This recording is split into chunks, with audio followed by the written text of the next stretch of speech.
श्री स्वामी समर्थ, परमपूज्य गुरुमाऊली आदरणीय दादासाहेब आपल्या चरणी त्रिवार वंदन।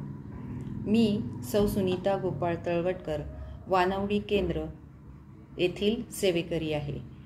मी आशाताईंना फोन केला की माझ्या काही अडचणी आहेत, तर मला सिद्धमंगल पादुका पूजन करायचे आहे।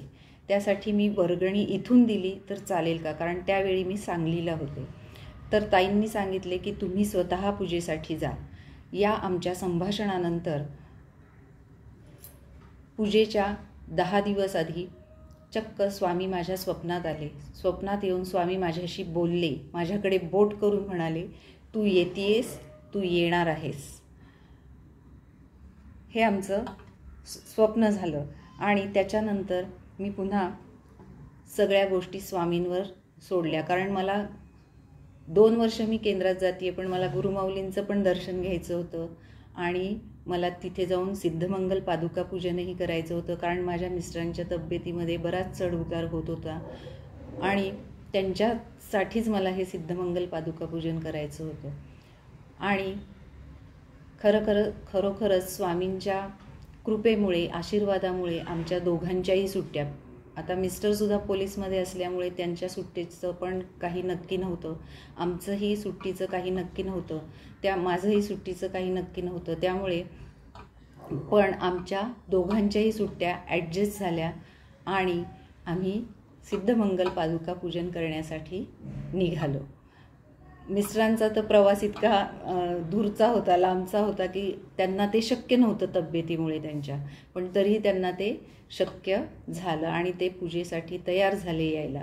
आणि त्यांचा जो आलेला अनुभव आहे ते तुम्हाला ते सांगतच आहेत पुढच्या व्हिडिओमध्ये।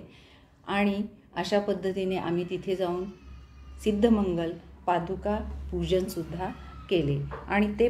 आणि सर्वात महत्त्वाचं म्हणजे जाताना पहिल्यांदा असं कळलं की आता वेळ संपलेली आहे, माऊलींचं दर्शन होऊ शकणार नाही, परंतु तेही शक्य झालं कारण ताईंनी फोन करून आधीच सांगितलं होतं। आणि त्यामुळे आम्हाला तिथे गेल्यानंतर दिंडोरीला आम्ही गेलो, 8:30 वाजता पोहोचलो, पण तरीही माऊली आम्हाला दर्शन देण्यासाठी आमच्यासमोर आले, आमची विचारपूस केली, त्यानंतर आम्हाला सरबत प्यायला दिलं। म्हणजे इतका अनुभव इतका छान आला की ज्याची मी वाट पाहत होते 2 वर्ष, तो क्षण मी तिथे अनुभवला।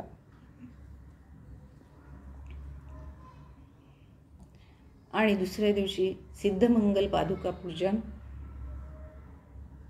झाले आणि ते पूजन झाल्यानंतर जी आलेली प्रचिती आहे ती तर अवर्णनीय आहे। कारण तिथे जेव्हा जाऊन सिद्धमंगल पादुका पूजन केलं, सगळ्यांच्या डोक्यावर प्रत्यक्ष स्वामींच्या पादुका ठेवल्या जातात आणि त्यानंतर जी येणारी अनुभूती आहे ती खरोखरच अवर्णनीय आहे। त्यामुळे तिथून जेव्हा आम्ही पूजन करून आलो त्यानंतर तेव्हाच लगेच प्रचिती यायला सुरुवात झाली। ती म्हणजे लगेचच मिस्टरांचं नाव प्रमोशनसाठी दिलं गेलं। प्रमोशन झाल्यानंतर जी होणारी बदली आहे त्या बदलीसाठी सुद्धा लोकांनी बरेच सेटिंग करून ठेवलेलं होतं, परंतु माझ्या मिस्टरांनी तसं काही न करता सगळं स्वामींवर सोपवलं होतं आणि खरोखरच त्याची प्रचिती आली। काहीही न करता त्यांची बदली पुण्यात वानवडी जवळील गट 1 इथे घराच्या अगदी जवळ झाली आणि आता त्यांना सहजपणे शक्य झालं की नोकरी करायची। कारण की याच्या आधी ते इतके अस्वस्थ होते की त्यांना नोकरीवर सुद्धा जाणं शक्य नव्हतं, नोकरी करायचीच नाही असं ते म्हणायचे। पण आता त्यांच्या तब्येतीकडे पाहून मी खूप खुश आहे। असं वाटतं की आता ते पहिल्याप्रमाणेच सगळं करू लागलेले आहेत। ही सगळी स्वामींचीच कृपा आहे। त्यामुळे मी आणि मुलाचं सुद्धा आता छोटी का होईना पण त्याला नोकरी लागलेली आहे, त्याचा मार्ग मोकळा झालेला आहे, ते सुद्धा माऊलींच्याच कृपेने झालेलं आहे, स्वामींच्या कृपेमुळे झालेलं आहे। आणि या मार्गात जी मी आले ती माझी जाऊबाई